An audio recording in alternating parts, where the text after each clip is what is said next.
Christy anak, nandito ang Kuya Howard mo. Gusto ka raw makausap. Maglalaba po ako ng apron, Nay. Baka po hindi matuyo eh. Wala akong gagamitin bukas. Bakit daw po? Hindi ko alam eh. May kasama, si Lance.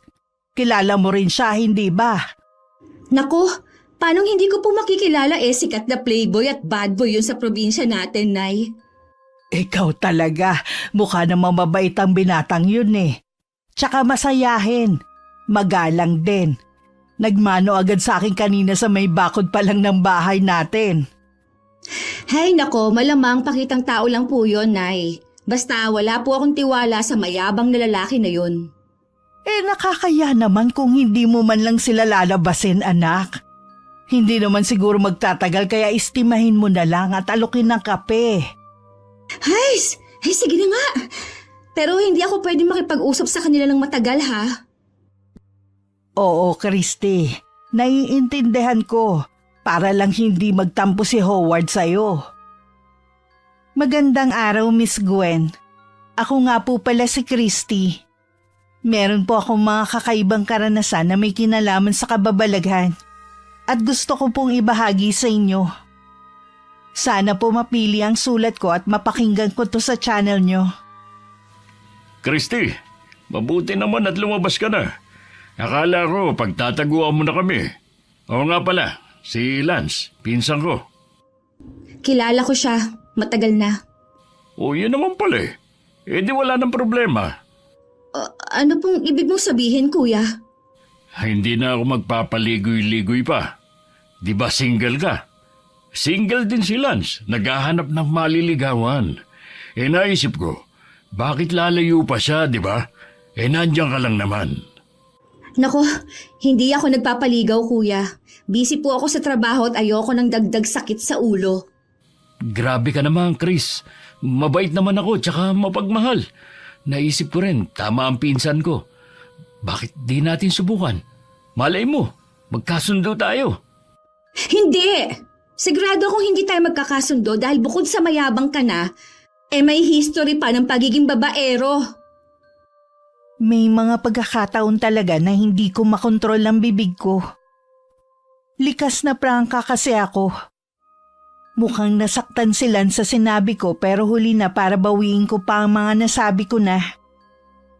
Si Kuya Howard ang gumawa ng paraan para malipat sa ibang usapan ng atensyon namin ni Lance. Si Nanay naman nagtimpla ng kape at bumili ng tinapay para sa mga bisita namin. Kahit sinungitan ko si Lance bago sila umalis, nangako siyang babalik para simulan na ang panliligaw sa akin. Kinuha niya ang cellphone number ko. Ayoko nga sanang ibigay kung di lang ako kinumbinsi ni Kuya Howard. Pero hindi ako umasang tototohanin ni Lance sa mga sinabi niya. Hanggang sa makatanggap nga ako ng mensahe mula sa kanya kinagabihan. Naiinis man, sumagot pa rin ako hanggang sa pumayag na rin ako magpaligaw. At nang sumunod na linggo nga bumalik siya sa bahay namin. Hindi na niya kasama si Kuya Howard. Si Nanay ang una niyang nakausap dahil tulog pa ako nung dumating siya sa bahay. Lagi kasi akong puyat. Dahil 2:00 ng madaling araw ang pasok ko sa trabaho. Tindera ako sa isang kilalang kainan sa palengke noong mga panahong yun. Chris, yayayain sana kita magsimba. Pareho naman tayo ng relihiyon, di ba? Oo, pero di nga. Sigurado ka? Sa simbahan mo ako gustong isama? Oo nga. Ayaw mo ba? Aba, syempre gusto ko. Gustong gusto. Pero ipagpaalam mo muna ako kay Nanay. Naku, aprobado ko na kanina pa anak. May tiwala ako dito kay Lance. Basta diretso uwi na kayo dito pagkagaling nyo ng simbahan, ha? Opo, Nay. Iuuwi ko kagad si Christy. Huwag po kayong mag-alala. At salamat po sa pagtitiwala nyo sa akin.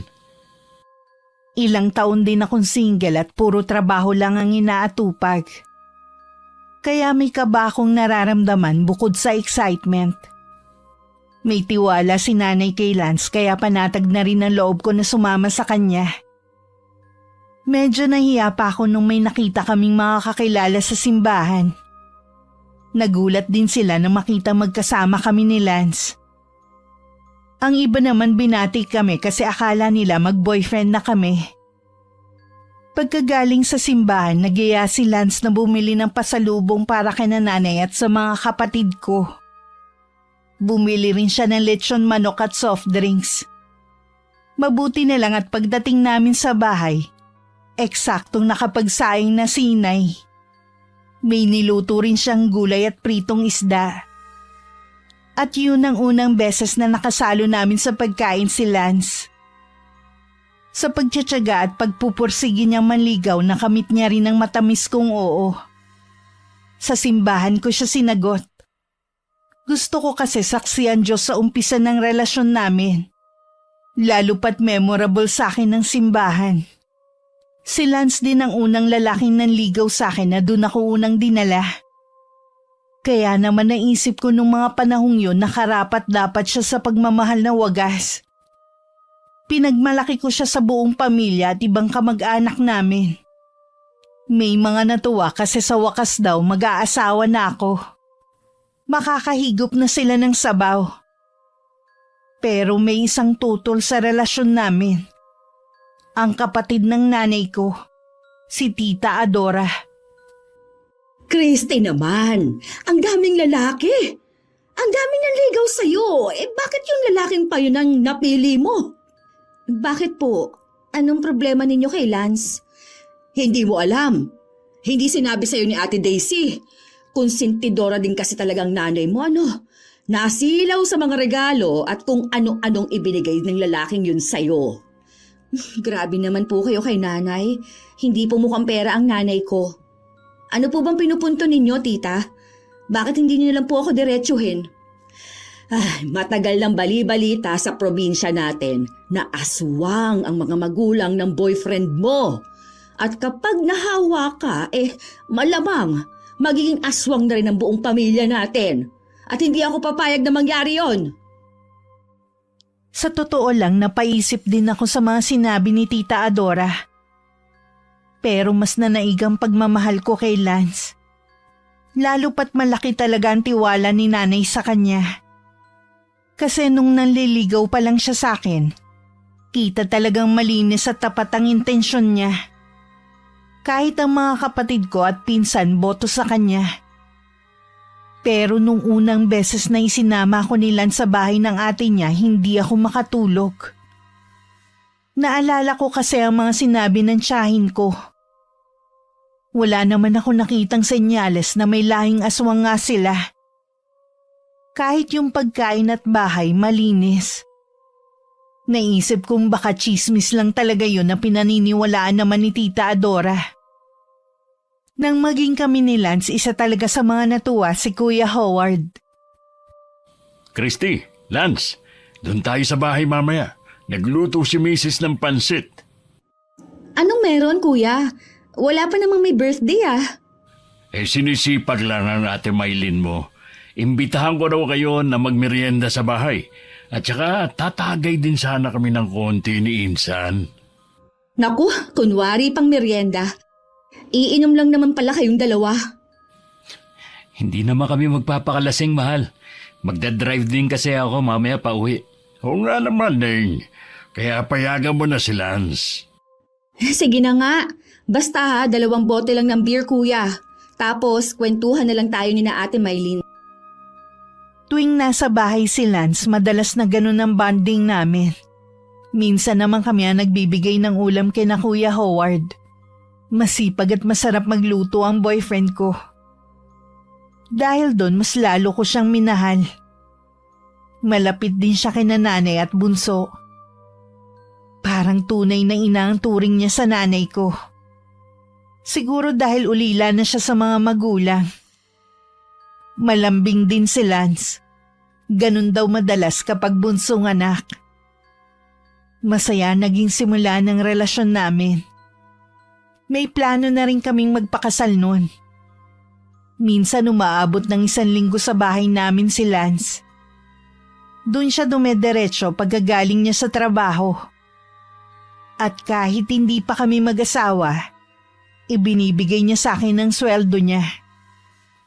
Kung may isang bagay na ayoko kay Lance, yun ay ang pagiging sobrang seloso niya. Umabot kasi sa puntong pinatigil niya ako sa trabaho ko. Dahil nagseselos siya sa mga customer at kaibigan ko sa palengke. Nung minsan kasing isinama ko siya doon, nakita niya na maraming bumabate at lumalapit sa akin. Mga suki namin. Binigyan niya yun ng mali siya na nauwi sa pagtatalo naming dalawa. Masyado ka naman, Lance. Mga kaibigan ko lang yun at karamihan, suki namin sa tindahan. Pero mga lalaki pa rin sila, Christy. Kung ayaw mo mag-away tayo palagi, sundin mo na lang ako. Pero paano naman yung trabaho ko? Kailangan ako ng mga amo ko dahil bukod sa ako ang pinakamatagal nilang tindera, paborito rin ako ng mga suki namin. Problema na nila yun. Makakahanap din sila ng kapalit mo. Hindi ka naman mamumroblema sa pera dahil ikaw naman ang humahawak ng sweldo ko. Pwede rin kitang bigyan ng puhunan sa pagtitinda ko kung gusto mo. Basta dito ka lang sa bahay. Wala akong tiwala sa ibang lalaki. Kahit bata, kaedad mo, matanda, kaibigan mo. Basta lalaki, iwasan mo. Lance! Para wala na kaming pagtalunan pa, sinunod ko na lang ang gusto ng boyfriend ko. Pinayuhan din naman ako ni nanay at ipinaliwanag ko sa amo ko ang sitwasyon. Naiintindihan naman nila ako. Tinupad nga ni Lance ang pangako niya na siya ang mamumuhunan para makapagpatayo ako ng tindahan. Bukod kasi sa trabaho niya bilang pintor, caretaker din siya sa isang malaking bahay. Nasa US ang mga amo niya. Buwan-buwan may natatanggap siyang sweldo. Nagkasundo rin kami mag-loan ng perang lingguhan kung bayaran. Hindi naman kami nagkaproblema sa pagbabayad dahil bukod sa kita niya, maganda rin lagi ang benta ko noon sa maliit kong tindahan. Sa akin bumibili sina nanay at mga kapitbahay namin. Insan, nabalita mo ba yung nangyari ka na Joven, Jojo at Ricky? Mga pinsan at barkada natin? Oh, Kilala ko rin sila, Kuya Howard. Ano po bang nangyari sa kanila? hindi nga malaman Si Joven daw, binangungot. Si Jojo naman, sumakit na matindi ang tiyan. Yun ang kinamatay. Magkakasunod lang silang tatlo. Ano pong ikinamatay ni Kuya Ricky? Parang kaedad niyo po yun, di ba? Tama ka. Kaklase ko nga siya eh. Ang sabi, hindi na raw nagising. Maayos pa naman nung natulog. Nalaman na lang ng mga kasama sa bahay na nilalanggam na raw at wala ng buhay. Sa palagay ko may nakaalita ng mga binatang yon. Meron nga siyang asawa ng isang tiyahin namin ni Lance. Yung taga Marinduque. Palagay namin, paraya yun o isang kakaibang klase ng kulam. Kulam? Oo, Ning. Dahil namatay ang anak ng tiyahin namin sa inuman. Nagkaroon sila ng alitan ni na Joven, Jojo at Ricky. Dapat yung tatlong target ni Tio pero yung anak niyang natamaan, nasaksak niya. At hindi niya matanggap yung nangyari. Sa sobrang galit, biglang umalis ang buong pamilya nila rito. Sa tingin ko, humingi ng tulong ang tsuhin mo sa mga mangyan, Howard. Matindi mangulam ang tribong yun. Kaya dapat talaga, iwasan nating makagawa ng atraso sa kapwa natin. Dahil hindi lahat marunong magpatawad. Yung iba gumagante. At kung buhay ng mahal nila ang kinuha mo, buhay din ang sisingilin nilang kabayaran mula sa iyo. Kinilabutan ako sa mga nalaman ko nung araw na yun. Bata pa lang naririnig ko na ang tungkol sa mga aswang at kulam. May 2 binatang kamag-anak na rin kaming naging biktima ng tinatawag nilang paraya. Lalaki ang are at unti-unting maaagnas hanggang sa yun na ang ikamatay ng biktima.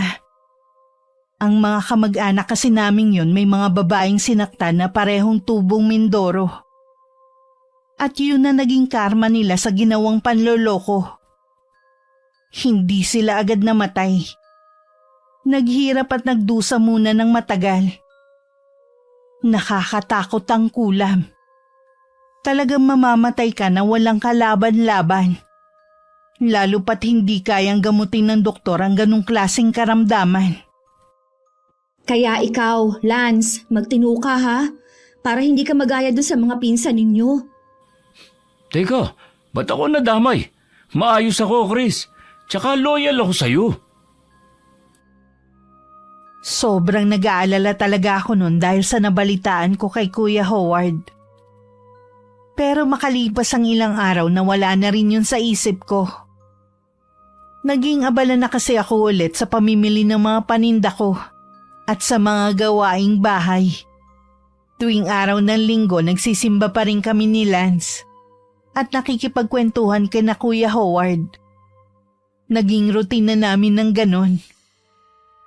Minsan naman bumibisita kami sa ate niya. Mabait silang mag-asawa sa akin pati na rin ang mga anak nila. Anak, bibisita raw dito si Adora bukas. Palagay mo anong masarap kaya na mailuluto? Sasabihin ko pong mamaya kay Lance. Baka may alam pa siyang special recipe eh. Yung masarap at bihira lang matikman ni tita. Para naman wala na po siyang masabi sa boyfriend ko. O sige, kayo na ang bahala ha. Sinabihan lang kita at baka kasi may lakad ako bukas eh. Hindi ko maaasikaso ang tiyahin mo. Huwag na po kayo mag-alala, Nay. Kami na ni Lance ang bahala. Sinabi ko nga kay Lance ang tungkol sa pagbisita ni Tita Adora. Pero hindi ko nabanggit sa kanya yung usapan namin noon ni Tita. Ayokong sumama ang loob ng boyfriend ko. Lalo't hindi pa naman kumpirmado na totoo nga yung nasagap na chismis ng tiyahin ko. Hindi ko sinamahang mamalengke si Lance. Naglinis kasi ako ng bahay at naglaba kinabukasan. Hapon pa ang dating ni Tita Adora kaya marami pa kaming oras para maghanda. Pero pagdating ni Lance meron siyang ikinuwento sa akin. Grabe yung nangyari sa palengke kanina, mahal. Oh, bakit? Nagkagulo ba? May nagbarilan? O may nagwala na baliw? Hindi, mas matindi pa dun. Ay, Anong ibig mo sabihin? may nakasabay akong mangyan. Bumili ng buto-buto. Oh, tapos? Nagbayad naman. Pero tarantado yung tindero. Literal na puro buto ang binigay. Inalis ba naman lahat ng laman? Akala yata hindi alam ng mangyan yung ginawa niya. Tapos? Ano nangyari, mahal? Tahimik lang yung mangyan. Umalis na pagkatapos magbayad. Pero bago yun, tumitig muna ng matagal dun sa tindero. Tapos parang may binulong sa hangin. Mga 1 oras na nakalipas, nagsisigaw sa banyo yung tinderong gago. Umiiyak, humihingi ng tulong. Hindi raw makaihi at sobrang sakit nung ari niya. Katulad nung nangyari sa mga pinsan mo? Mas malala, pero halos iisang ritual siguro ang ginamit dahil parehong tribo ang pinagmulan ng mga kumulam. Ay, yan na nga bang sinasabi ko eh. Kaya dapat talaga huwag tayong gagawa ng masama sa kapwa. Dahil minsan ang bilis ng karma. Ikaw talaga, masyado kang nervyosa. Pinaalalahanan lang kita. Para hindi ka maligaw ng landas gaya nila. Salamat at huwag kang mag-alala, mahal. Hindi mangyayari sa akin ang ganun. Dahil sa mga naikwento ni Lance, bumalik na naman ang takot sa puso ko. Hindi ko alam kung bakit ganun na lang katindi ang kilabot na nararamdaman ko tuwing mapag-uusapan ng kulam. Hindi pa ako nakakakita ng taong kinulam. Lalo na yung nilalabasan daw ng mga insekto sa katawan. Pero maisip ko pa lang ang tungkol doon parang bumabaliktad na ang sikmura ko. Bumibilis ang tibok ng puso ko at pinagpapawisan ako ng malapot. Dumating pa nga sa puntong napapanaginipan ko na ang tungkol doon.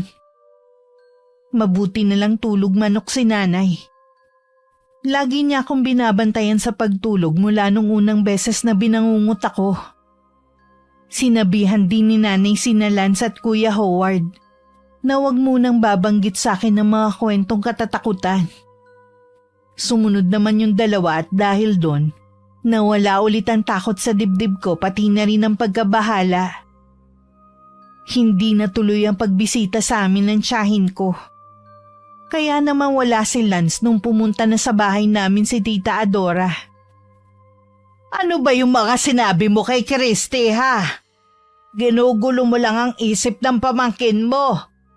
Bakit ate? Totoo naman na. Bakit pa pinagtatakpan mo yung mga balae mong hilaw? Wala naman tayong ebidensya eh. Anong wala? Ako mismo ang nakakita sa tatay ng hilaw mong manugang nung gabing akala ko kalabaw na ligaw yung nakita ko doon sa may pampang. Noon pala, aswang. Totoo po ba yun, Nay?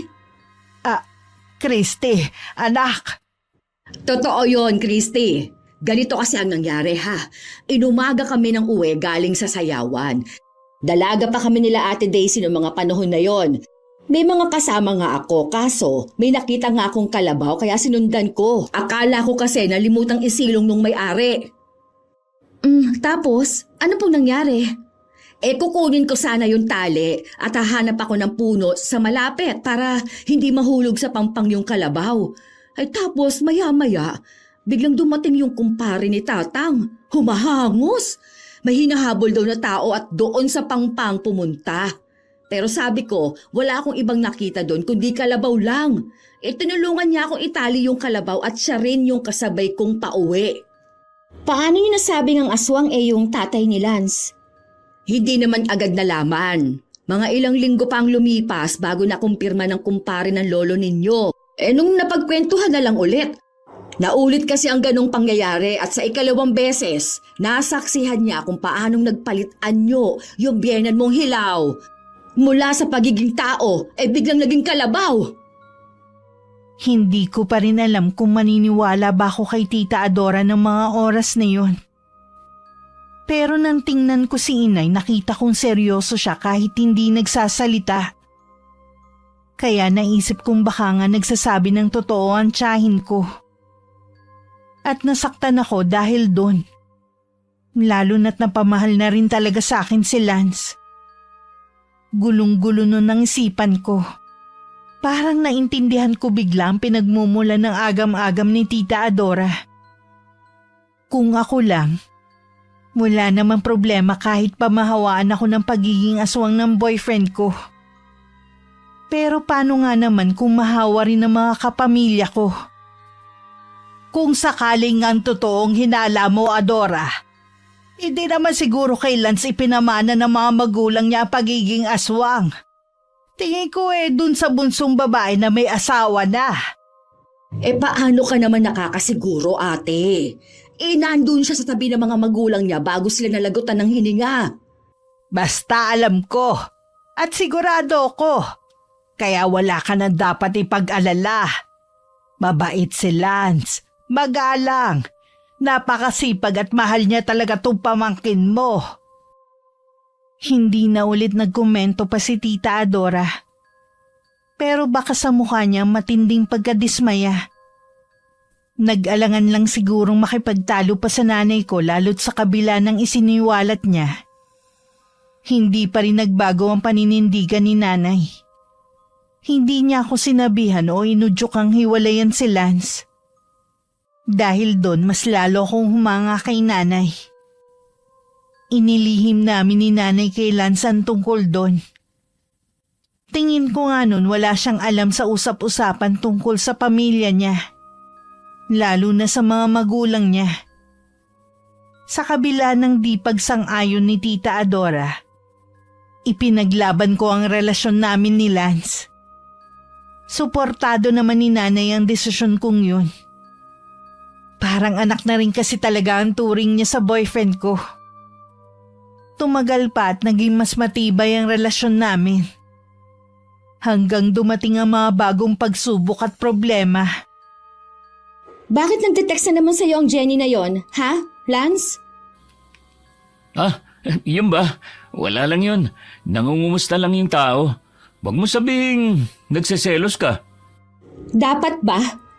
Siyempre hindi. Buntis na si Jenny sa bago niyang boyfriend. At ako naman, kontento at masaya na ako sa iyo. Siguraduhin mo lang, Lance. Dahil maghihiwalay talaga tayo oras na lokohin mo ko. Walang hiwalayang magaganap dahil hinding-hindi kita lulukuhin. Nagdududa ka pa rin ba sa intensyon ko sa iyo hanggang ngayon? Buti pa si nanay. Malaki ang tiwala sa akin. Hindi naman sa nagdududa ako. May tiwala ako sa iyo, Lance. Pero dyan sa ex mo, wala. Hindi ko maiwasang makaramdam ng kaba. Dahil sa biglang pagpaparamdam ng ex ni Lance. Takot na baka mawala siya sa akin. Na baka maisip niyang mahal niya pa pala ang ex niya. Na mas mahal niya kesa sa akin. Una pa lang naman inamin ko na sa kanyang selosa ako. Mas matindi nga lang siya kung magselos dahil pati bata pinagseselosan. Dahil binigyan naman ako ni Lance ng assurance, nagtiwala ako sa mga salita niya. Naalala ko rin yung pangako ko sa sariling ipaglalaban ko ang relasyon namin. Ano man ang mangyari. Na kung nalagpasan ko ang pagtutol ni Tita Adora, hindi yung ex lang niya magiging dahilan para masira kaming dalawa. Lalo't kung dahil lang sa isang text message na binigyan ko ng mali siya. Lumipas ang ilang linggo. Naging tahimik ulit ang lahat. Unti-unti kong nalimutan ang tungkol kay Jenny at ang mga kutob ko. Ang atensyon ko kasi buong buo kong ibinuho sa maliit kong tindahan. Laking tuwa ko na dumami ang mga suki ko. Kahit ang mga kapitbahay dumadalas ang pagbili ng bigas, kape, sardinas at kung ano-ano pa. Kaya napilitan din ako magdagdag ng paninda. Dagdag trabaho pero mas nakakalibang. Ramdam ko na unti-unting gumagaan ang buhay namin. At dun ko muna inabala ang isip ko. Isang gabi dumating si Lance. Medyo nagulat nga ako kasi halos hindi siya sumagi sa isip ko nung nagdaang linggo. Umupo siya sa bangko na nasa loob ng tindahan. Baka sa mukha niya ang pagod, pero may napansin pa ako. Parang mailap siya kung tumingin ng mga oras na yun. Hindi ko naman napigil ang itanong ang tumatakbo nun sa isip ko. Lance, napansin ko lang, nito mga huling linggo, bihira ka nang dumalaw dito. Kung dati halos gabi-gabi kang nandito, ngayon para kang kabuti. Hindi ka rin halos nagte-text o tumatawag. Kahit simpleng kumusta man lang, wala. Ay, Christy, sana maintindihan mo. Sobrang busy lang talaga ako sa trabaho. Pag uwi ko, bagsak na agad ako sa higaan. Wala na akong lakas para magbukas ng cellphone. Hindi ko sinasadya na hindi ka matawagan. Ang totoo, pati si na Ate Lara, halos hindi ko na rin nakakausap kahit magkasama lang kami sa bahay. Hindi naman ako humihingi ng sobrang oras sa'yo eh. Naiintindihan kong pagod ka, na maraming iniisip. Pero sana man lang kahit isang simpleng mensahe o isang tawag bago ka matulog. Hindi ko kailangan ng higit pa ron. Ang gusto ko lang maramdaman na may effort ka pa rin ipakita na nandyan ka pa rin para sa akin. Na mahalaga pa rin ako sa'yo. Christy, hindi mo lang talaga naiintindihan kung gaano kabigat lahat. Sa totoo lang, nagigilty na nga ako kasi pakiramdam ko. Kulang na ang oras ko para sa'yo. Pero wag mo naman agad isipin na may masama akong ginagawa. Wag mo isipin nagbabago na ako dahil hindi totoo yun. Hindi ko sinasabing may ginawa kang masama. Pero ramdam ko kasi, Lance. Ramdam ko na parang may nagbago sa'yo. Sa atin. Kung dati, excited ka palaging pumunta dito. Lagi ka masigla. Ang dami mong dalang kwento. Ngayon, parang may pader na nakaharang sa pagitan natin eh. Parang nawawala ka na sa akin, Lance. Christy, ang dami ko lang talagang iniisip nito nakaraan. Pamilya ko, mga bayarin, trabaho, lahat sabay-sabay. Kung hindi ako nakakapag-text, kung hindi ako nakakatawag, hindi ibig sabihin nun nagbabago na ako. Hindi ibig sabihin na may iba akong iniintindi. Ikaw pa rin, Christy. Lagi ka pa rin nasa isip ko kahit hindi ko na lang lagi sinasabi at na ipaparamdam sa'yo. Sana nga, Lance. Kasi ayoko dumating sa puntong magkakatotoo yung mga hinala ko. Hindi ko deserve na maramdaman na parang wala na akong halaga. Na parang option na lang ako. Alam mong kaya kong tiisin na LDR tayo, pero hindi ko kayang tiisin ang pakiramdam na parang wala ka ng pakialam. Grabe ka naman, Christy. Hindi kita binabaliwala. Hindi ko niisip na wala kang halaga, pero tao lang din ako. Napapagod. Nadadala ng dami ng problema. Hindi ko kayang maging perpekto sa lahat ng bagay. Tao lang ako. Oo, tao ka nga lang. At ako rin naman. Kaya nga ako nagsasalita ngayon kasi tao lang akong nasasaktan. Tao akong naghahanap ng kaunting oras mula sa taong mahal ko. Tao akong napapraning kapag parang may nagbabago. At higit sa lahat, tao akong umaasa na hindi ako iiwan, hindi ako ipagpapalit. Sorry, mahal. Hindi ko intensyon na iparamdam sa iyo yan. Hindi ko rin gustong isipin mo na wala na akong pakialam. Pero sana, huwag kang magduda agad. Kailangan mo rin magtiwala. Hindi lahat ng bagay kailangan mong hanapan ng mali. Nagtitiwala ako, Lance. Alam mo yan. Pero may hangganan din ng tiwala kapag walang kasamang effort. Hindi kasi sapat na salita lang Ang tiwala, hindi lang basta binibigay ng libre. Kailangan may assurance akong matanggap mula sa'yo. Sorry na. Hayaan mo, dadalasan ko na ulit ang pagpunta rito sa inyo. Ayusin natin ang problema, okay? Pero sana rin, huwag mong isipin na may iba. Dahil hindi ko kayang saktan ka. At hindi ko kayang mawala ka sa akin. Nagkaayos din kami ni Lance nung gabing yun. Kaya lang hindi ko maipaliwanag kung bakit may bumabagabag pa rin sa akin.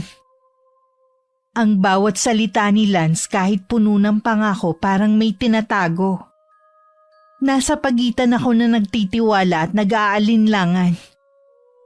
Iniisip kung hanggang kailan ako kakapit sa mga salitang hindi ko alam kung totoo pa nga ba talaga. Pagkatapos ng pag-uusap naming yun ni Lance, nagpakabisi na lang ulit ako. Sa tindahan, sa mga gawaing bahay, at kahit sa mga simpleng bagay na dati halos wala akong oras. Hanggang isang araw naisipan ko magbasa ng mga romance story sa isang sikat na reading app. Doon ko muling naramdaman ang kilig at hilig ko sa pagsusulat. Hinanap ko ang mga lumang notes ko, mga unfinished plot at storyline. Isa-isa kong tinuloy at pinost ko sa social media. Gumawa ko ng account na para lang sa pagsusulat, para may mysterious effect. Gumamit ako ng pen name. Kasi ayoko rin makilala ko ng mga kapamilya at dating kaklase. Ang nakaalam lang ng tungkol doon ay ang malalapit kong kaibigan. Si Lance naman lalo pang naging abala sa sariling buhay. At hindi ko alam kung ako ba ang nagbago. Pero parang unti-unti na rin ako nawalan ng pakialam sa kanya. Lalo na't alam kong simulat sa pool kontra siya sa passion ko sa pagsusulat. Hanggang isang gabi dumating siya sa bahay. Wala siyang dalang pasalubong. Walang sweetness gaya ng dati. Medyo nanibago ko, pero hindi na ako nagtampo. Ang totoo, hindi ko rin siya ganong na-miss. Christy, may nabalitaan ako. Nagsusulat ka raw ulit, tapos pinopost mo pa online. Totoo ba yun? Oo, Lance. Totoo. Pero dapat nga masaya ka para sa akin Kasi 'di ba, wala na akong oras para magduda, magdemand, o magselos. Sa halip, nakahanap na ako ng paraan para maging masaya sa sarili kong mundo. Hindi ba dapat ganun? Masaya? Christy, ano nakakatuwa ron? Sa halip na makipag-usap ka sa akin, dun mo dinadaan sa mga storya mo lahat ng nararamdaman mo. Hindi ba't parang lumalayo ka lalo sa akin? Para bang mas gusto mong kausap yung mga estranghero kaysa sa boyfriend mo? Hindi ko gustong lumayo sa'yo sa totoo lang. Pero paano pa ako lalapit kung sa tuwing sinusubukan kong kausapin ka, puro pagod, puro dahilan ang sagot mo? Kaya ako nagsusulat ulit kasi hindi ko na nailalabas ang lahat ng nararamdaman ko na hindi ko na masabi sa'yo. Kasi ayaw mo na akong pakinggan Doon ko nararamdaman na may nakikinig kahit hindi ko kilala. At kung hindi mo kayang intindihin yon, okay lang naman. Hindi mo alam kung gaano kasakit sa akin na marinig yan. Habang ako nagpapakahirap sa trabaho, halos abusuhin na ang katawan para lang may maipundar. Ikaw naman, abala sa pagsusulat ng kung ano-anong bagay. Hindi mo alam kung gaano ako naiinggit, Christy. Naiinggit ako sa mga taong nakakaintindi sa'yo, habang ako, para bang palaging mali. Lance, hindi ko hiniling na magpakahirap ka para lang may maipundar. Ang hiling ko lang, kahit konting oras, kahit konting atensyon. Pero hindi mo na yun maibigay eh. Kaya nga natutunan ko nang hanapin sa ibang bagay ang kasiyahan. Kung naiinggit ka, ibig bang sabihin nun, mas mahalaga sa'yo ang pride kesa sa relasyon natin? Hindi pride ang pinag-uusapan dito, Christy. Respeto ang hinahanap ko. Respeto na sana bago mo ilabas sa mundo ang mga damdamin mo, sa akin mo muna sinasabi. Respeto na sana hindi ka nagtatago ng pagkakakilanlan para magsulat ng mga bagay na alam kong ako ang tinutukoy. Respeto rin ang hinihingi ko, Lance. Respeto na sana hindi akong laging huli sa listahan ng mga bagay na inuuna mo. Respeto na sana hindi mo ako sinisisi sa bawat pagkukulang mo. At respeto na sana hayaan mo akong maging ako. Kasi kung hindi mo kayang tanggapin ang hilig ko, ibig sabihin lang nun, hindi mo ako kayang tanggapin ng buo. Hindi ko kaya makipagtalo pa. Kung ganyan ang iniisip mo, wala na akong magagawa. At umalis siya. Kahit halos wala pang 2 oras ang inilagi niya sa bahay namin.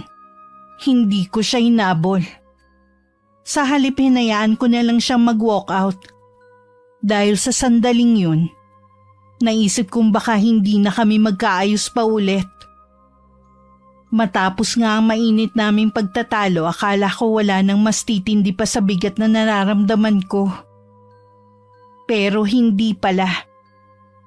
Dahil kinabukasan, isang tao na hindi ko inaasahan ng kusang lumapit. Para ilantad ang katotohanan ng sisira sa lahat ng tiwala at pagmamahal na pilit kong pinanghahawakan. Christy, alam kong hindi ko dapat pinakikialaman ang relasyon ninyo ni Lance pero hindi na ako mapakali eh. Kanina, habang pauwi ako galing sa palengke, may nakita ako. At hanggang ngayon, talagang nanginginig pa rin ako sa galit. Ate, ano po yun? Diretsuhin niyo na ako. Nakita ko si Lance, kasama si Juvie, yung ex niya nung high school na madalas niyang ikuwento dati. Magkasama sila sa isang maliit na kainan at halos magkatabi pa. Christy, hindi ako bulag. Iba yung mga kilos nila. Si Juvie? Ate, sigurado po ba kayo? Kasi alam kong close sila ni Jenny. At kung siya pa ang kasama... Sigurado ako. Hindi ko lang narinig kung anong pinag-uusapan nila pero sapat ng mga nakita ko para magduda ako. Christy, ayoko masaktan ka pero hindi ko rin kayang itago sa'yo ng matagal. Salamat ate. Hindi ko akalaing darating sa ganito. Hindi ko alam kung magagalit ako o masasaktan dahil sa ipinagtapat ninyo. Pero isa lang ang sigurado, humanda sa akin si Lance kapag nagkaharap kami ulit. Hindi ako umiyak. Pero galit na galit ako. Nagtiwala ako at pinanghawakan ng mga pangako niya. Kaya pala biglang nagbago. Kaya pala nanlamig at laging busy. Hindi pala trabahong inaatupag kundi ibang babae. Agad ako nag-send ng message sa kanya. Simple lang ang laman. Pumunta ka dito sa bahay ASAP. At gaya ng inaasahan ko, dumating siya. Oh, nandito ka na pala. Kumusta trabaho mo? Ayos lang ba ang pamilya mo? Busy pa rin ba yung bayaw mo sa mga project niya? Sina Ate Lara at yung mga bata. Oo, medyo. Ako naman, stress pa rin at sobrang busy. Kaya pasensya na kung hindi na naman ako madalas dumalaw. Pero teka, bakit parang ang cold mo ngayon, mahal? May problema ba? Wala naman. Curious lang ako. Kumusta naman kayo ni Juvie? Ano? Si Juvie? Anong kinalaman niya rito? Christy, huwag kang magbiro ng ganyan. Hindi ako nagbibiro. May nakakita sa inyo. At huwag mong sabing hindi totoo dahil mismo si Ate Maylin ang nakakita sa inyo ng ex mo. Ano bang meron sa inyo, ha, Lance? Bakit hindi mo sinabi sa akin na nagkikita pala kayo at nagde-date? Christy, hindi. Nagkataon lang na nagkita kami tapos nagkape. Ano bang masama doon? Wala akong ginagawang masama kaya wala kang dapat ikagalit. Walang masama. Pinaamin kita. Pero hanggang ngayon nagde-deny ka. Lance, sa lahat ng taong makikitang kasama mo, ex mo pa talaga ang kasama mo ng palihim? Huwag mo nga akong gawing tanga. Hindi ko alam kung bakit kailangan mo pampalakihin to. Hindi kita niloloko, Christy. Kaya pwede ba? Huwag kang mag-isip ng kung ano-ano. Biglang sumilip si nanay sa tindahan kaya nanahimik na lang ako. Pinilit kong wag sumigaw. Wag humagulgol. Pero sa loob-loob ko parang unti-unting gumuho ang mundo ko. Mahal ko siya. Pero hindi ko kayang itolerate ang panloloko niya at pagdedenay. Siguro nga oras na para bitawan ko siya. Nag-walk out ulit siya. Hindi siya nagpaalam kahit sa nanay ko. Hinayaan ko lang ulit siyang umalis. Hindi ako nakakain nung gabing yun. At nung tulog na ang mga kasama ko sa bahay, saka ko lang hinayaang tumulo ang mga luhang ilang oras ko rin pinigilan sa pagpatak. Dahil sa mga nalaman ko, unti-unti ako nawalan ng gana sa lahat. Hindi ko na nagawang magsulat, ni magbasa man lang ng mga kwentong dati pinagmumulan ng saya ko. Naghayatus ulit ako. Para bang namatay na naman ang apoy na muling nagpasigla sa akin. At doon parang lalo kong naramdaman ang lungkot at galit na pilit kong ikinukubli sa pamilya ko. Hanggang isang araw may kaibigan ako nag-alok ng trabaho sa kabilang bayan. Impulsive siguro, oo. Pero dala na rin ng sama ng loob ko kay Lance agad kong tinanggap ang trabahong yun. Hindi ko na inisip kung tama ba o mali. Pati yung tindahan hindi ko na rin pinanghinayangan. Basta ang mahalaga sa akin nun makalayo ako kay Lance. Sa mga alaala at sa lahat ng sakit. Hindi na ako nagpaalam sa kanya. Kay mama lang ako nagsabi. At simula nun hindi na kami nagkausap ulit. Kahit sa chat o text. Pinilit kong magpakabisi sa bagong trabaho ko sa isang factory. Para hindi na ako makaramdam ng pangungulila.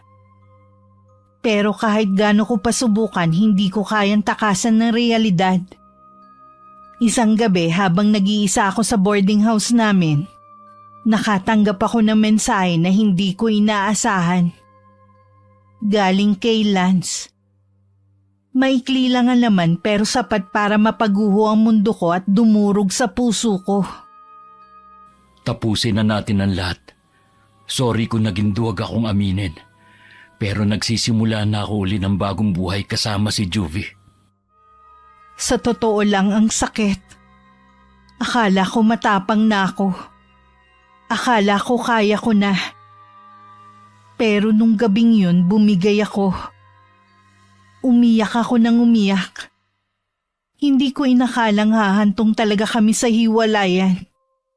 Sa isang sulok ng puso ko umasa akong magre-reach out siya. Na maaayos pa ang relasyon namin. Akala ko si Lance na ang lalaking makakasama ko hanggang sa pagtanda.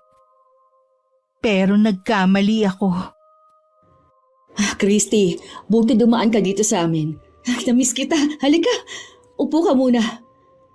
O ano, kumusta ka sa bagong trabaho mo? Ay. Ate, hindi ko na alam kung paano ko haharapin lahat. Ang sakit. Ang sakit-sakit na mas pinili nilang si Juvie. Dalaga ako, ate. Habang siya, single mom na. At sa totoo lang, hindi naman kagandahan ang reputasyon. Maluho, palingkera pa. Pero siya pa rin ang pinili. Christy, alam kong masakit. Wala akong mahanap na tamang salita para maibsan ang bigat na nararamdaman mo. Pero tandaan mo, hindi sa lahat ng oras, makikita mo ang halaga mo base sa pagpili ng iba. Ang importante, alam mong totoo mong halaga. At kung hindi yun nakita ni Lance, problema niya na yun. Basta tuloy lang ang buhay, okay? Nandito lang ako palagi kapag kailangan mo ng kausap. Pero ate, ang hirap tanggapin. Hindi lang siya basta boyfriend para sa akin. Siya yung taong pinagkatiwalaan ko ng lahat ng meron ako. At ngayon, parang lahat ng yun nabaliwala lang. Normal na masaktan ka. Pero wag mong hayaang lunurin ka ng sakit na yan, Christy. Mag-focus ka muna sa sarili mo.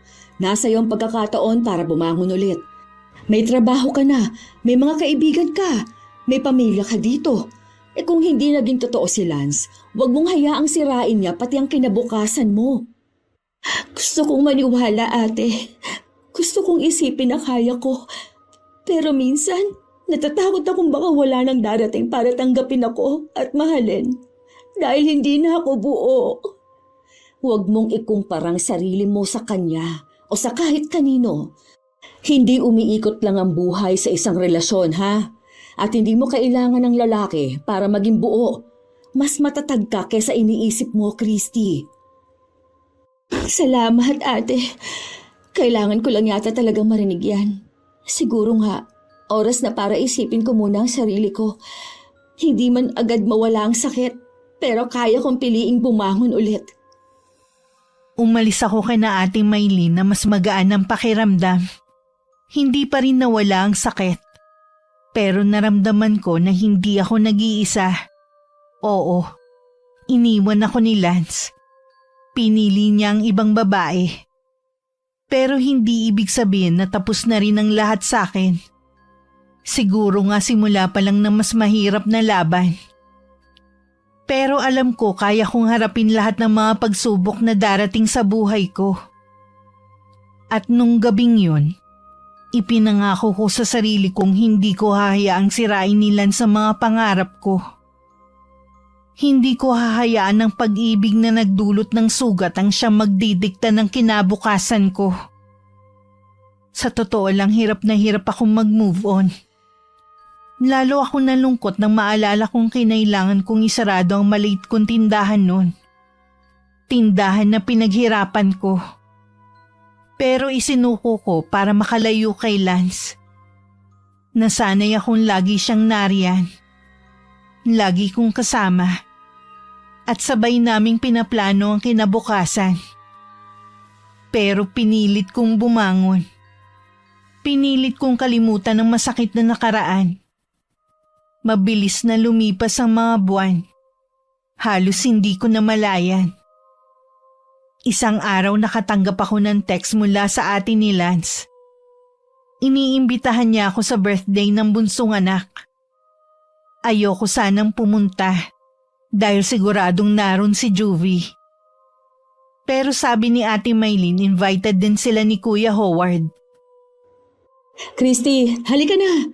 Sama ka sa birthday party. Hindi pwedeng wala ka, ha? Kahit pa anong nangyari, pamilya pa rin tayo sa paningin ng ate ni Lance. Ate, hindi ko alam. Siguradong nandoon si Juvie. Ayoko na sanang makita pa sila eh. Baka hindi ko kayanin. Huwag kang mag-alala. Kasama mo kami ni Howard. Hindi ka nag-iisa. Tsaka, wala kang kasalanan. Bakit ka matatakot? Eh kung may dapat na mahiya, hindi ikaw yun, kundi sila. Pero ate, paano kung hindi ko mapigilan ng sarili ko? Paano kung bigla akong sumabog sa harap nila? Chris, kung mangyayari man yon, nasa tama ka. Nasa panig ka ng totoo. Huwag mong hayaang matakot ka sa presensya ng babaeng umagaw sa boyfriend mo. Sige na nga, sasama ako. Pero sana tama ang desisyon ko na ito. Buti na lang saktong day off ko noon. May dala kaming regalo at pasalubong. Close din naman ako sa ate ni Lance at sa mga pamangkin. Kaya kahit papano masarap sa pakiramdam na inimbita nila ako. Si Lance hindi niya ako kinausap. Hanggang tingin lang siya. Pero kung selosa ako nun, mas lalo palang selosa si Juvie. Halos hindi niya inaalis ang mga mata niya sa akin. May mga inuman pero hindi ako uminom. Tahimik lang ako nakikihalubilo sa mga bisita na kakilala ko. Hanggang sa nalasing si Juvie. At doon nagsimula ang eksenang hindi ko inaasahan. Hoy, Christy! Abat ang lakas ng loob mong pumunta rito, ha? Akala mo kung sino kang api-apihan? Sa'yo ba talaga si Lance? Sa akin na siya ngayon. Kapal na mukha mo! Ikaw na nga yun ang agaw, ikaw pa tumiga ng manghamon? Proud ka ba, ha? Kasi ako, hindi. Dahil ipinagpalit lang pala ako nila sa isang palengkera, hiwalay sa asawa at mukhang bakla. Ginawa mo pa siyang kabet, Juvie. Ang tindi mo rin. Anong sabi mo? Ulitin mo nga! Alam kong narinig mo. Bakit ka pa uulitin hindi ka naman bingi? Hindi ako natatakot sa tulad mo. Ikaw ang sumira ng relasyon namin. Ikaw ang dahilan kung bakit nagbago si Lance. Pero hindi ibig sabihin matitinag ako sa mga patutsada mo. Kung akala mo rin na matatakot ako sa mga salita mo, nagkakamali ka. Ako na ang mahal ni Lance ngayon. Kung mahal ka nga niya, bakit kailangan mo pang lasingin ang sarili mo para ipamukha yun sa akin? Ang taong sigurado sa pagmamahal, hindi nag-aaksaya ng oras patunayan yun sa iba. Kaya kung ako sa'yo, tumahimik ka na lang, Juvie. Nakakaya ang eksenang yun. Si Lance halos hindi makatingin sa akin. Hiyang-hiya siya sa nangyari lalo at sa harap ng mga bisita ni Ate Lara. Lumapit siya sa akin at halos pabulong na nagsalita. Christy, patawarin mo ako. Pasensya na sa lahat. Hindi ko alam na hahantong sa ganito. Sumusobra ka na talaga, Lance. Hindi mo lang niloko si Chris. Pati pamilya mo, dinamay mo sa kahihiyan. Tingnan mo, hindi mo nga kayang kontrolin ang pinili mong babae.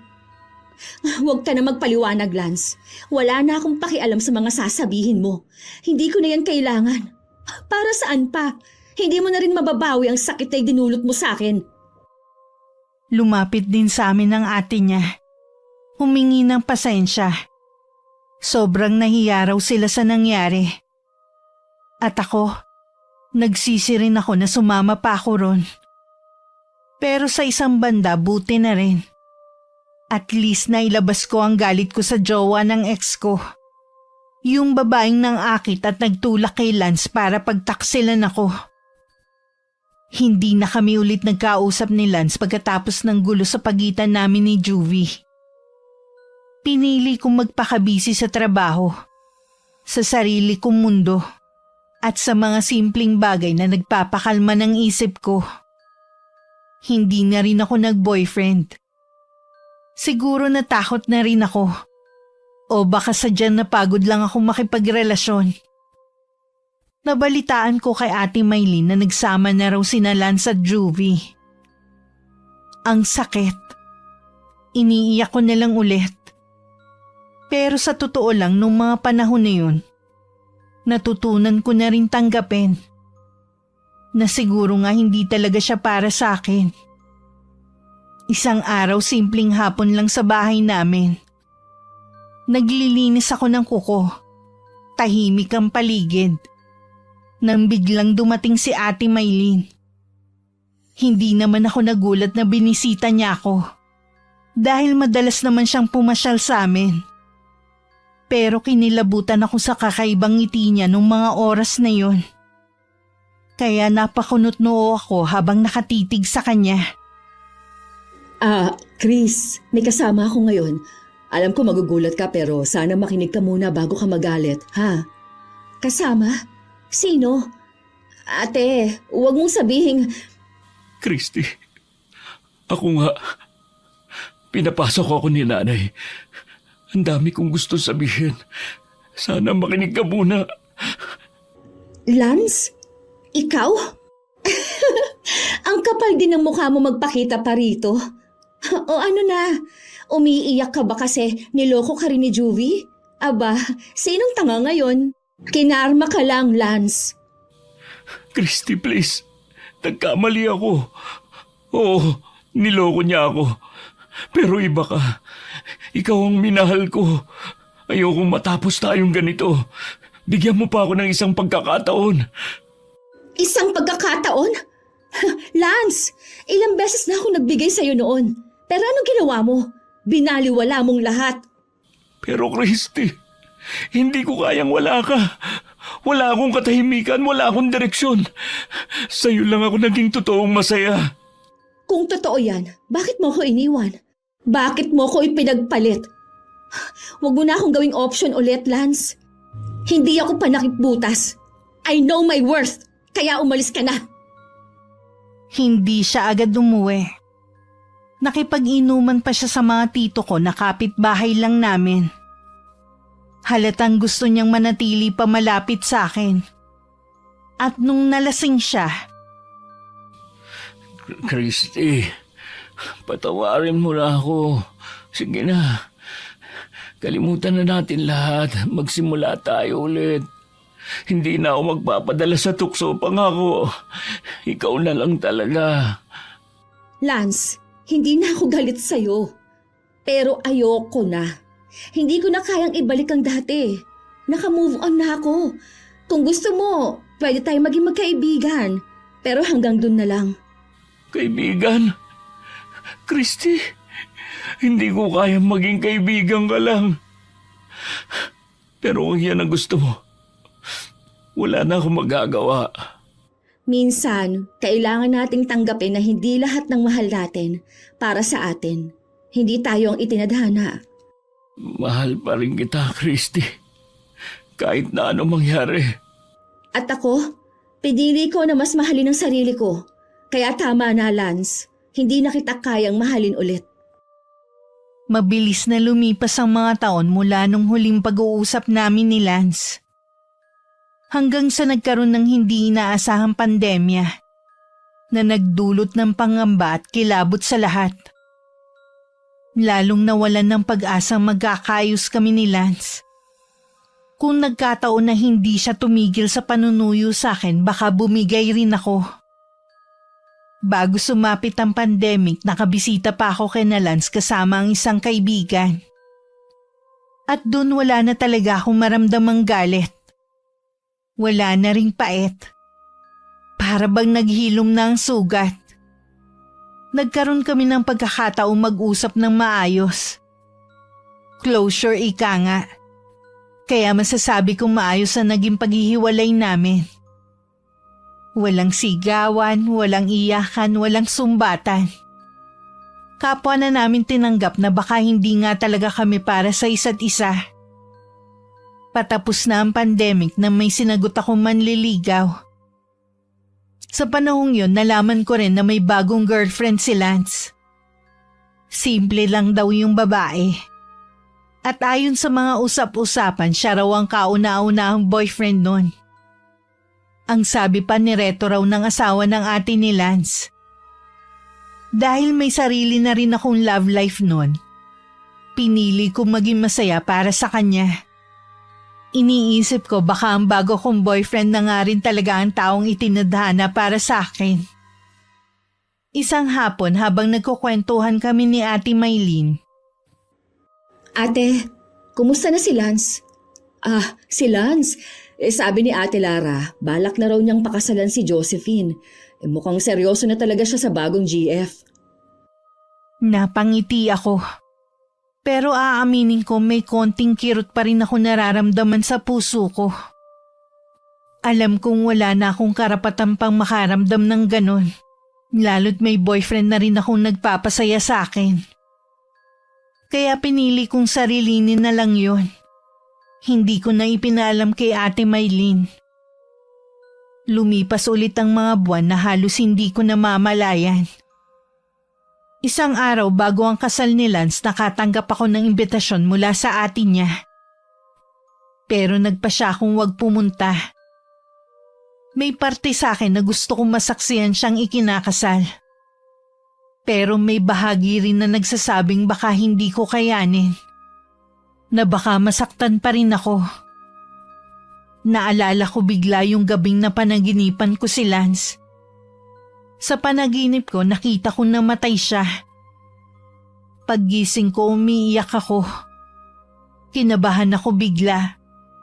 Hindi ko alam kung bakit ganun pero parang napakalinaw ng lahat. Parang hindi lang basta panaginip. Lalo pa akong kinilabutan nang napanood ko ang mismong video ng kasal nila ni Josephine. Yung mga sinabi ni Lance sa asawa niya parang nagbibilin siya. Jo, sana kahit mawala ako, magpatuloy ka pa rin sa buhay. Magpatuloy ka sa paglilingkod sa Panginoon. Huwag mong hayaang malungkot ka dahil lang wala na ako. Parang tinambol ang dibdib ko nang marinig ko yun. Napaiyak ako bigla. Sa isip ko bakit ganun ang sinabi niya. Bakit parang may pahiwatig? Bigla ko naalala ang panaginip ko at mas lalo akong hindi mapalagay mula nun. Wala akong ibang sinabihan tungkol sa panaginip kong yun kundi si Ate Maylin. Ate, may sasabihin ako, pero sana wag mong pagtawanan ha. Kasi napanaginipan ko si Lance at dun nakita kong namatay siya. Christy, ay wag kang ganyan ha. Huwag ka masyadong mag-isip ng negatibo. Hindi maganda na dinadala mo yan sa loob mo. Baka stress lang yan. Alam kong gusto niya lang akong pakalmahin. Pero sa tono ng boses niya ramdam kong kinabahan din siya. Malapit sila nila sa isa't isa kaya sigurado ako nag-aalala rin siya. Naghiwalay kami ng boyfriend ko. Nahuli ko siyang may ibang babae. Parang bumalik tuloy lahat ng sakit na naramdaman ko nun kay Lance. Sa aming dalawa siya lang ang nagkaroon ng tinatawag na happy ending. Ikinasal siya. Nagkaroon ng bagong buhay. Samantalang ako iniwan. Nasaktan at muling bumangon na mag-isa. Pero akala ko lang pala. Dahil isang umaga may kumatok sa pinto ng bahay namin. Kuya Howard?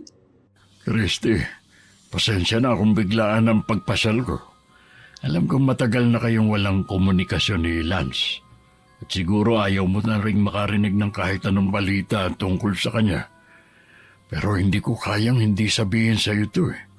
Naalala mo ba kung anong araw ngayon? Birthday niya. Oo, birthday niya. Alam kong marami kang magandang alaala tuwing dumarating ang petsang ito. Pero kailangan mo malaman, Chris. Si Lance, may sakit siya. Ano to, kuya? Biro ba to? Matagal na kami wala ni Lance at matagal ko nang tinanggap na may iba na siya sa buhay. Pero bakit ngayon? Bakit sa birthday niya, saka mo sasabihin sa akin to? May sakit siya? Anong klaseng sakit? Chris, seryoso ako. Hindi ako pumunta dito para magbiro. Maiintindihan ko kung magagalit ka. May karapatan ka rin magduda. Pero nakita ko siya kahapon. Ang laki ng binagsak ng katawan niya. Hindi na siya kasing lusog ng dati. At kahit ako, nahirapan tignan ng pinsan ko sa ganong kalagayan. Natulala ako. Ayoko sanang maniwala pero nakita ko ang katotohanan sa mga mata ni Kuya Howard. Kaya pagkaalis niya agad ako nag-message sa ate ni Lance para mangumusta. At ilang minuto lang bigla na lang tumawag sa akin si Ate Lara. Christy, salamat nag-message ka. Siguro panahon na rin para malaman mo ang totoo. Pagkatapos ng kasal nila ni Josephine, akala namin magiging maayos na ang lahat. Pero isang buwan lang ang lumipas eh. Biglang nagkasakit si Lance. Namayat siya nang hindi namin maintindihan kung bakit. Nawalan siya ng lakas at dumating sa punto na hindi na niya kaya magtrabaho. Nakakaya raw sa mga biyanan niya. Kaya nag-request siya na dito na muna siya sa bahay namin ulit tumira. Ate Lara, hindi ko alam ang sasabihin ko. Parang ang bigat-bigat pakinggan. Si Lance, naalala ko pa kung gaano siya kalakas dati. Masayahin, masigla. Alam kong mahirap paniwalaan, Chris. Dinala na namin siya sa ospital. Pero malabo ang mga resulta ng laboratory test eh. Walang siguradong sagot ang mga doktor. Sinubukan pa namin magpa-second opinion. Pero pareho rin ang lumabas. Para bang tinatago ng katawan niya ang mismong dahilan ng sakit. Kaya ngayon, araw-araw siyang naghihirap. At kahit si Josephine hirap na rin tanggapin ang sitwasyon nila. Grabe ate, ang dami kong nararamdaman ngayon. Naiinis ako dahil bakit parang sa dulo ng lahat ganito pa ang nangyari kay Lance. Kahit iniwan niya ako, kahit sinaktan niya ako, hindi ko kayang isiping pinaparusahan siya ng ganito. Christy, naiintindihan ko. Oo, maraming pagkakamali si Lance. Pero ngayon parang pinagbabayaran na rin niya ang lahat ng kasalanan niya eh. Hindi ko hinihingi na tulungan mo siya ng higit pa sa kaya mo. Pero siguro kahit isang dasal man lang mula sa'yo, makakatulong yun sa kanya. Hindi ko na rin alam kung hanggang kailan pa siya tatagal. Habang pinakikinggan ko si Ate Lara, wala na akong nagawa kundi umiyak. Para bang bumalik lahat ng alaala. Lahat ng sakit. At ang kakaibang takot sa puso ko lalo't naalala ko na naman yung tungkol sa panaginip ko. Sa mga sumunod na araw, walang ibang laman ng isip ko kundi si Lance. Hindi ko alam kung dapat ba akong pumunta kina Ate Lara. Kung kaya ko na ba siyang makita ulit. Ang tanging malinaw lang sa akin, hindi rin pala siya nagkaroon ng happy ending. At sa isang banda parang mas lalo ako nasaktan. Makalipas ang 1 linggo, naging bisita ko si Ate Maylene sa bahay namin. Hindi ko alam kung bakit ako biglang kinabahan nang makita ko siya. Pero ramdam kong may mahalaga siyang sasabihin. Chris, dadalawin namin si Lance kina Ate Lara. Gusto mo bang sumama? Alam kong mahirap para sa'yo pero baka ito na ang tamang panahon para makumusta mo siya ng personal. Ate, hindi ko alam kung kaya ko eh. Pero sige, sasama ako. Gusto ko rin siyang makita kahit sandali lang.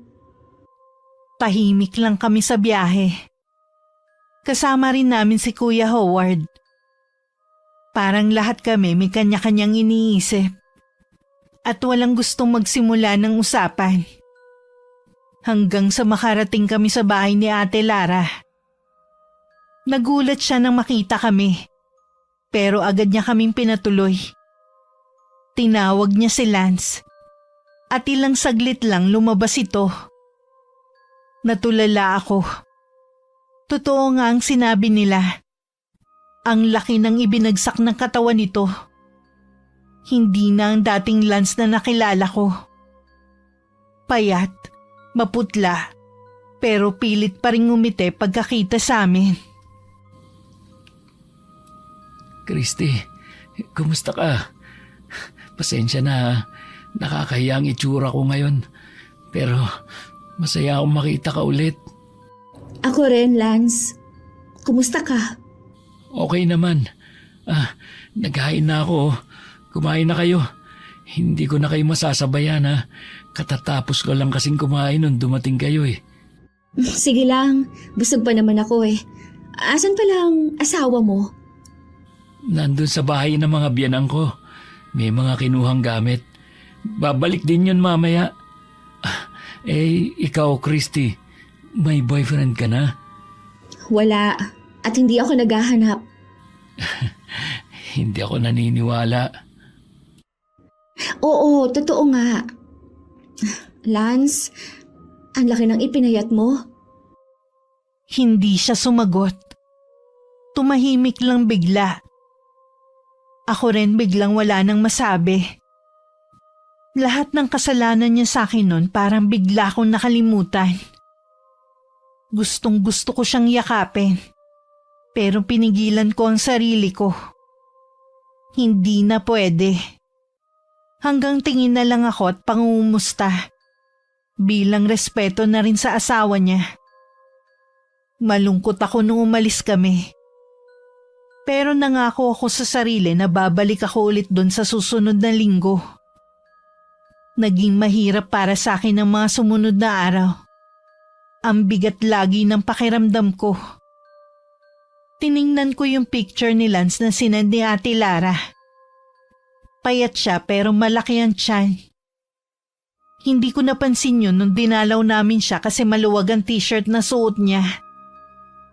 Parang may kakaiba talaga sa nangyayari sa kanya. Lalo't walang makita sa mga lab test. Christy, babalik kami bukas. Dadalawin ulit namin si Lance. May dala akong mga pagkain. Ginisang munggo na may chicharon tsaka graham. Siguro matutuwa siya. Ay, sayang nga lang hindi na siya pwedeng kumain ng marami gaya dati. Ate, salamat ha. Siguradong matutuwa yon. Paborito niya yung munggo na may chicharon comfort food niya. Tsaka yung graham. Pero natatakot ako ate. Nahihirapan ako makita siya na ganon. Alam ko, Chris. Pero wala namang masama kung malaman niyang nagmamalasakit ka pa rin sa kanya. Oo. Gusto kong makita siya ulit. Gusto kong sabihin na magpakatatag siya. Tahimik ulit kami sa biyahe. Pagdating namin kina Ate Lara, hindi na kami naharap ni Lance. Nasa loob siya ng kwarto. Nakaratay. Sumilip kami ni Ate Maylin sa pinto. Hawak niya ang tiyan niya. Hinihimas-himas. Ang isang kamay naman ay nasa noo. Kita ko sa mukha niya matinding paghihirap. Dahil doon hindi ko na napigilang mapahagulgol. Nang marinig niya ang boses ko, tumingin siya sa labas ng kwarto. Pero hindi nagsalita. Pilit siyang ngumiti. At napangiti rin ako habang umiiyak. Nakilala niya ang boses ko. Bakit ganito ang nangyayari? Bakit ganun yung lab test? Hindi ko rin alam ang sagot, Chris. Ate, gusto ko siyang lapitan, hawakan sa kamay, at sabihang lumaban pa para sa asawa niya, para sa pangarap niya na magkaroon ng anak. Gusto kong sabihing magpakatatag siya. Pero nahihiya ako kay Josephine. Gawin mo ang bulong ng puso mo, Christy. Hindi mo kailangan mahiya. Baka makatulong yun kay Lance. Matagal din naman ang pinagsamahan ninyong dalawa. Lumapit kami ng bahagya sa pinto at sumilip ulit. Ayoko pang umalis pero kailangan na naming umuwi. Hindi ko itinuloy yung gusto kong gawin. Naduwag ako. Sa tricycle pa uwi, hindi ko napigilang umiyak. Ewan ko pero ang bigat ng pakiramdam ko. Parang dinudurog yung puso ko. Sumagi sa isip ko na baka yun na ang huling pagkakataong makita ko siyang buhay. Ang bigat sa pakiramdam kasi yung dapat na huling yakap. Huling hawak sa kamay. Huling pagkausap sa kanya. Hindi ko naibigay. Ate Lara, patignan niyo na kaya sa albularyo si Lance. Hindi normal ang nangyayari sa kanya. Baka may kumapit na sumpa. Baka may ibang dahilan na, kaya hindi nakikita sa laboratorio. Alam mo naman ang reliyon namin, Howard. Hindi kami naniniwala sa mga ganyan. Ang tanging sandigan namin ay dasal at ang Diyos. Hindi namin siya dadalhin sa kung kani-kaninong albularyo. Pero Ate Lara... Pasensya ka na talaga, pinsan, ha? Kailangan sumunod sa mga kautusan ng simbahan Isa pa, ayaw din ni Josephine dahil hindi na rin pwedeng ibiyahe ng malayo ang kapatid ko. Nandun ako sa bahay ni na Kuya Howard nung tawagan niya si Ate Lara. Kaya alam ko na dismaya talaga siya. Ramdam ko may sama ng loob si Kuya Howard. Pero pinili niyang wag nang makipagtalo. Tahimik muna siyang uminom ng tubig saka kami kinausap ni Ate Maylin. Alam niyo, kahit ayaw nila, dadaling ko pa rin ang litrato ni Lance sa kakilala kong mahusay na albularyo. Kailangan ko malaman kung tama ba o mali ang kutob ko. Hindi ako mapalagay. Baka hindi talaga sakit ang dahilan kung bakit nagkaganon si Insan. Wala ko na isagot kundi isang mahinang pagtango bilang pagsang-ayon. Kasi sa totoo lang, ganun din ang kutob ko. May kakaibang nangyayari kay Lance. Halos lagi akong puyat.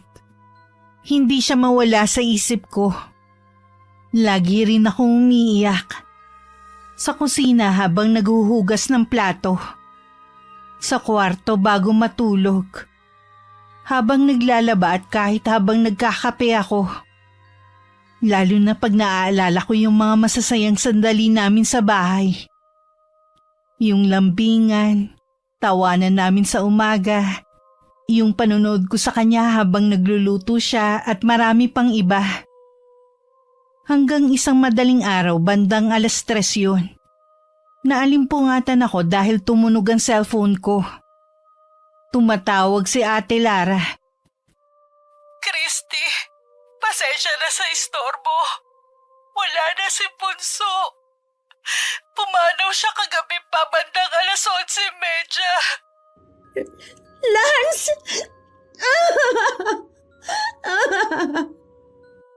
Nagkulong ako sa kwarto ko maghapon. Iyak ng iyak. Hindi rin ako kumain. Parang tumigil ang pag-ikot ng mundo. Hindi ako makapaniwalang wala na siya.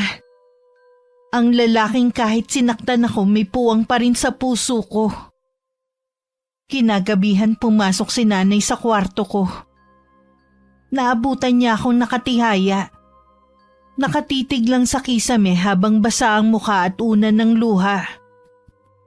Ano nangyari, anak? Nay, si Lance. Patay na po siya. Ano? Kailan pa, Christy? Diyos ko! Napasinghap ng malakas si nanay at sabay kaming humagulgol habang yakap-yakap niya ako. Parang tunay na anak na ang turing niya kay Lance. Kaya alam kong masakit din sa kanya ang nalaman. Pupunta kami ng mga tita mo sa unang lamay ni Lance. Sasama ka ba, anak? Hindi, Nay. Hindi ko pa siya kaya makita na nasa ataol. Hanggang sa araw ng huling lamay ni Lance para akong robot. Hindi pa rin nagsisink in sa akin ang lahat. Ang katotohanan wala na siya. Na hindi na siya babalik. At hindi ko na makikita pa kahit kailan. Nagpunta kami ni na Ate Maylin sa huling lamay ni Lance. Ang daming tao. Doon ko lang talaga nalaman kung gaano karami ang nagmamahal sa kanya. Sabi ni Ate Lara galing daw doon si Juvie. Kaaalis lang nung dumating kami. Sa totoo lang, takot ako sumilip sa patay na nasa loob ng kabaong. Pero kay Lance, hindi. Tinitigan ko pa siya. Matagal. At halos matumba ko kung hindi lang ako naalalayan ni Ate Lara. Gusto kong pigilan ng sarili kong umiyak lalo na't naroon ng asawa niya. Ayokong makita ni Josephine na ganun kalalim ang epekto ng pagkawala ni Lance sa akin. Pero hindi ko napigilan. Ang mga luha ko tuloy-tuloy na nagsipatakan habang nakaharap ako sa kabaong niya. Nagpunta ako sa banyo at doon ako humagulgol ng humagulgol. Naalala ko lahat mula sa umpisa. Nung time na isinama siya sa amin ni Kuya Howard. Hanggang sa magkaroon kami ng maayos na hiwalayan. Napakabata pa ni Lance para mamatay. Naalala ko rin yung sinabi sa akin ni nanay na baka kaya hindi kami yung nagkatuluyan dahil baka hindi ko raw kayanin. Kapag ako yung asawa niya nung mga panahon nagkasakit siya, hanggang sa tuluyan na lagutan ng hininga. At tama nga siya. 5:00 na ng madaling araw nang umuwi kami ni na Ate Maylin. Nagpahinga lang saglit tapos naghanda na ulit para makipaglibing. Sa simenteryo hindi na napigilan ni Ate Lara na mapahagulgol. At doon ko lang nakitang umiyak si Josephine.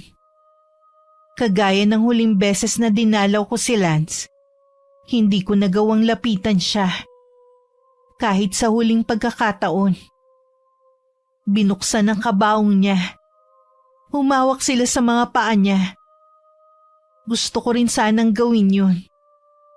Gusto kong ipadama kay Lance na mahalaga siya sa akin. Hanggang sa huling sandali niya sa mundo. Pero naduwag na naman ako. Kaya tahimik na lang ako umiyak mula sa malayo. Habang tinatanaw ko siyang ihatid sa kanyang huling hantungan. Matapos magpaalam kina Ate Lara, sumakay na ako sa isa sa mga inarkelang jeep. Habang umaandar yun, iyak pa rin ako ng iyak. Hindi muna ako umuwi sa bahay namin. Dumiretso ako kina Ate Maylin. At doon may nalaman akong mas mabigat pa kesa sa pagkawala niya. Christy, may kailangan kang malaman. Tama ang hinala ko. Walang sakit si Lance. Kinulam siya. Ano? Kuya, anong ibig mong sabihin? Kinulam siya gamit ang isang kandilang itim. At ang salarin, asawa ni Juvie. Diyos ko. Kaya pala biglaan lahat. Kaya pala walang makita sa mga lab test niya. Pero, bakit? Paano? Alam mo ba kung anong klase ng kulam ang kandilang itim? Hindi yun pangkaraniwang sumpa. Ang bawat sindi ng kandila, unti-unting kumakain sa lakas ng biktima. Una, papayat.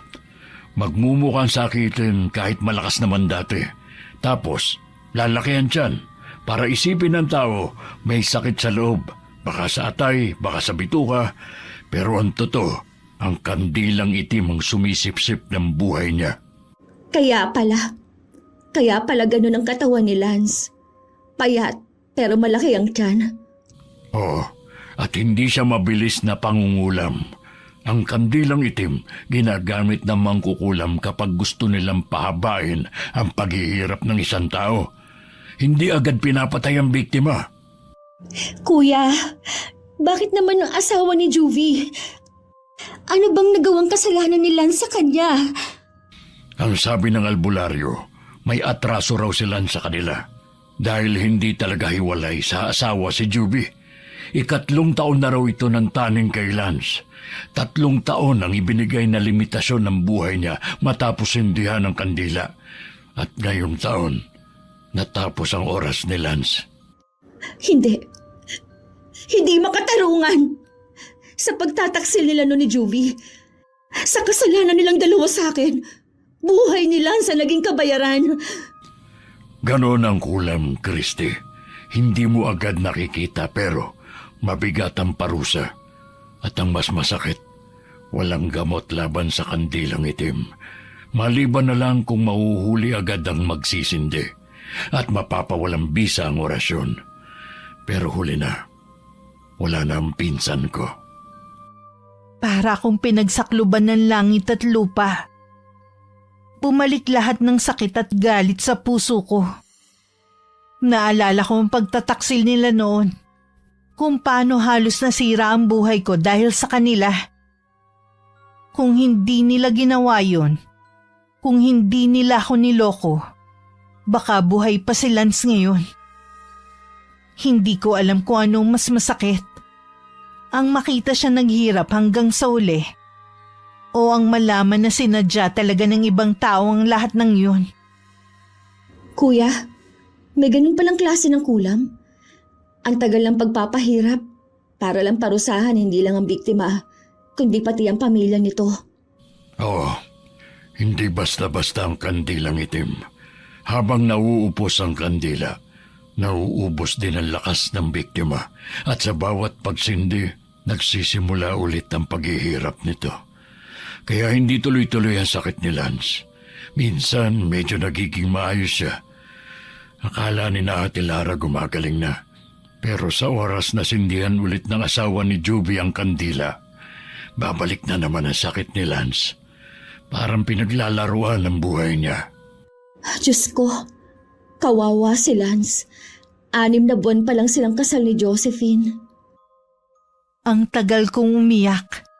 Halos hindi ako mapatahan ni na Kuya Howard at Ate Maylin. Hindi ko alam kung paano tatanggapin ang lahat ng nalaman ko. Sabi pa ni Kuya Howard, hindi lahat ng sugat ay nakikita. May mga sugat na dulot ng inggit at galit. At ganong klase ang kumitil sa buhay ni Lance. Nagpasama ako kay Ate Maylin. Sa wakas na pagdesisyonan kong harapin ulit si Juvie. Para sa akin. Para kay Lance. Pagdating namin sa bahay nila, kumatok ako. Bumukas ang pinto. Nagulat kami pagkakita sa isa't isa. Pero mas nagulat ako sa kanya kasi maputla siya. Parang wala ring gana sa buhay. Hindi na ako nagpatumpik-tumpik pa. Sinabi ko na agad kung anong pakay ko sa kanya. Juvie, ikaw ang pumatay kay Lance. Ikaw ang dahilan kung bakit wala na siya. Ano? Christy, anong sinasabi mo? Hindi ako. Huwag ka na mag-deny. Alam ko na ang totoo. Kinulam si Lance gamit ang kandilang itim. At asawa mo ang may kagagawan. Kung hindi dahil sa'yo, hindi sana nangyari sa kanya yon. Kung hindi dahil sa kalandian mo, hindi sana napaagang kamatayan niya. Christy, patawarin mo ko. Hindi ko alam. Hindi ko alam na aabot sa ganito. Oo, kasalanan ko. Ako may sala sa pagkawala ni Lance. Pero maniwala ka, hindi ko sinadya. Hindi ko alam na ang asawa ko ang... Anong hindi sinasadya, Juvie? Ikaw ang nagdala ng lason sa buhay niya. Ikaw ang dahilan kung bakit siya napahamak, kung bakit siya namatay. Christy, totoo, kasalanan ko. Pero hindi ko hiniling sa asawa ko na gawin yun kay Lance. Nung iniwan ko siya dati, galit na galit siya. Sabi niya kapag hindi ako bumalik, may kapalit. Akala ko puro pananakot lang. Akala ko wala siyang lakas ng loob na gumawa ng masama. Pero mali pala ako nang inakala. Alam mo, Juvie, hindi sapat ang sorry. Hindi mabubuhay nun ulit si Lance. Hindi niyan mabubura ang mga gabing paghihirap niya habang unti-unti siyang pinarurusahan ng kulam. Christy, maniwala ka sa akin. Wala na akong balak balikan ng asawa ko noon. Kasi alam kong wala rin akong magandang kinabukasan sa kanya. Wala siyang trabaho. Sobrang seloso. Palaging nananakit. Kaya pinili ko si Lance. Kasi kilala ko na siya. Si Lance ang first love ko. Pero nung nalaman ng asawa ko, doon na siya nagbanta. Kaya ako nakipaghiwalay kay Lance kahit mahal na mahal ko siya. At hinayaan mo lang na mangyari yun? Hinayaan mong si Lance ang sumalo ng lahat ng galit ng asawa mo? Oo, mali ako. Oo, naduwag ako. Natakot ako sa asawa ko. Natakot ako saktan niya ako. Pero hindi ko alam na si Lance ang magiging kapalit. Hindi ko alam, Christy. Kung alam ko lang sana ako na lang. Sana ako na lang ang namatay at hindi si Lance. Alam mo ba, Juvie, hanggang sa huli, gusto pa rin niyang mabuhay para sa asawa niya. Para kay Josephine. Hindi niya alam na may nakasulat na palang tatapusin na ang buhay niya. Hindi niya alam na habang pinipilit niyang maging matatag, may kandilang unti-unting nauupos kasabay ng pagkaubos ng oras niya sa mundo. Christy, sorry. Patawarin mo ko. Kung may magagawa lang ako para ibalik si Lance, kaso wala na. Araw-araw nagdurusa rin ako. Hindi ako matahimik. Hindi ako makatulog. Masakit, di ba? Pero tandaan mo, Juvie, hindi ikaw ang tunay na biktima rito. Si Lance, siya ang namatay. Siya ang inagawan ng buhay. Si Ate Maylin nakatingin lang sa amin ni Juvie. Wala siyang masabi. At ako nakatayo sa may pinto. Nanginginig sa halo-halong emosyon na nararamdaman ko ng mga oras na yun. Hindi ko alam kung sasampalin ko ba si Juvie o yayakapin. Pero sa huli, tinalikuran ko siya. Hindi ko kayang manatili pa ron. Hindi ko kayang pakinggan pa ang paulit-ulit niyang paghingi ng tawad. Habang palabas kami ng gate, parang naririnig ko pa rin ang boses niya. Paos, puno ng takot, puno ng pagsisisi. Pero wala na. Huli na ang lahat. Wala na si Lance. Lance, sana naririnig mo ang mga salitang hindi ko masabi noon. Sana marinig mo ngayon. At sana, kahit saan ka man naroroon, malaman mong mahalaga ka sa akin hanggang sa huli. Pagkatapos namin magkausap ni Juvie, hindi pa rin ako mapakali. Ang dami pa ring tanong sa isip ko. Kaya nagpa siya akong yayain si Ate Maylin sa albularyong kakilala ni Kuya Howard. Kailangan kong marinig mula sa matandang yun mismo kung ano ba talaga ang ginawa kay Lance. Abay, mabigat ang kaso ng kaibigan ninyo. Hindi basta-basta lang ang paggamit ng kandilang itim. Isa ito sa pinakamabangis na uri ng kulam. Ano po ba talaga ang ginagawa ng kandilang yon? Kapag sinindihan ng kandilang itim, bawat patak ng wax nito ay parang sumpa na tumatagos sa kaluluwa ng biktima. Hindi agad lumalabas ang sakit. Unti-unti lang, dahan-dahan. Minsan, taon ang binibilang bago tuluyang kunin ng buhay ng biktima. Kaya, hindi madaling makita ng mga doktor o kahit sino ordinaryong tao mga sintomas nito. Kaya pala parang bigla na lang siyang nanghina kahit sinasabi ng mga doktor na wala naman siyang malubhang sakit. Sino po ba ang gumagawa ng ganyang uri ng kulam? At bakit kailangan pa ng kandilang itim? Ang kandilang itim ay hindi ordinaryong kandila. Ginagawa ito sa pamamagitan ng dugo at abo ng hayop na inihahalo sa itim na wax. Yun ang dahilan kung bakit napakalakas ng epekto. At ang gumagawa lang nito ay yung mga mangkukulam na bihasa sa paggamit ng itim na mahika. Hindi ito kayang gawin ng baguhan. Yung gumawa nun kay Lance, galit na galit siya. Hindi lang nito basta gustong parusahan si Lance. Gusto nitong maranasan niya ang matinding sakit sa loob ng panahong ginawa niyang taning ng buhay ng biktima. Ang kandilang itim ay kadalasan ginagamit dahil sa sobrang selos, pag-iiganti o obsesyon. Kung matindi nga ang obsesyon ng taong yun, gagawin niya lahat para mawala ang nakikita niyang hadlang sa kanyang buhay pag-ibig. Wala pa na talagang laban si Lance. Talagang nakatakda na siyang mamatay sa oras na sindihan ng kandilang yon. May laban sana kung nalaman niyo agad. May paraan para kontrahin ang kulam pero mahirap kapag taon nang lumipas. Ang taning na 3 taon na nabanggit, totoo yun. At kung natapos na ang taning, wala nang makakapigil pa sa sumpa. Kukunin at kukunin siya ng kadiliman. Nang marinig ko yun, parang lalong nadurog ang puso ko.